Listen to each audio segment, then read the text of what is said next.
ভাইটা গুলি খেয়ে যখন পালাইছে তখন ও বেহুশ হয়ে গেছে। আমার ভাই বেহুশ অবস্থায় ওরা এরকম মোটা লোহার পাইপ দিয়ে আমার বাইরে মারছে। তো হলে কোনো ভাই আমার মারে কোলে করে হসপিটালে নেয় না, ডাক্তারের কাছে নেয় না। আমরা 6 ভাই বোনের, আমি সবার বড়, আমার একটা ভাই। আজ মনে করেন যত অসুস্থ থাকি, আমার ভাই টাকা দিয়ে যদি আমার হেল্প করতে না পারতো, আমার ভাই গায়ে কেটে আমাদেরকে হেল্প করতো। আজকে আমাদের পাশে একটা ভাই নেই, আজকে আমরা ভাই হারা। ভাইটাই মনে করেন আমাদের ফ্যামিলির একটা গার্ডিয়ান ছিল। মায়ের পরে তো ভাইটা ছোট হইলেও ও অনেক বুদ্ধিমান ছিল, তো বুঝতো কম। এখন আমাদের পাশে ভাই হিসাবে কাউরে পাই না।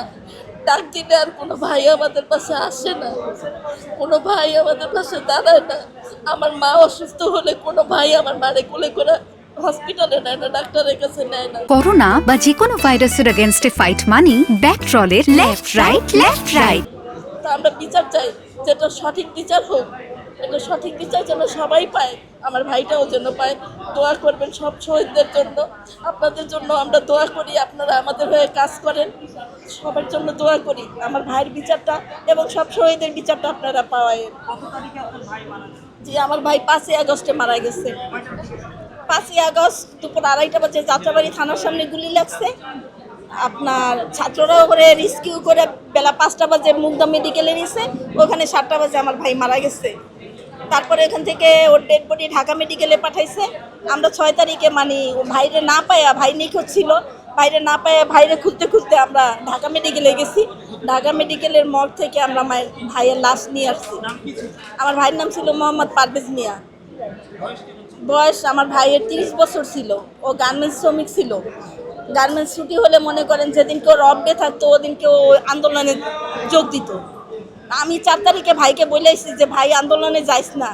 কয় না, কি হইব, কিছুই হইব না। তার মানে ভাবছে যে আজকে যাই, সব ছেলে মেয়ে গেছে। 5 তারিখ আমার ভাইও সেই আন্দোলনে গেছে।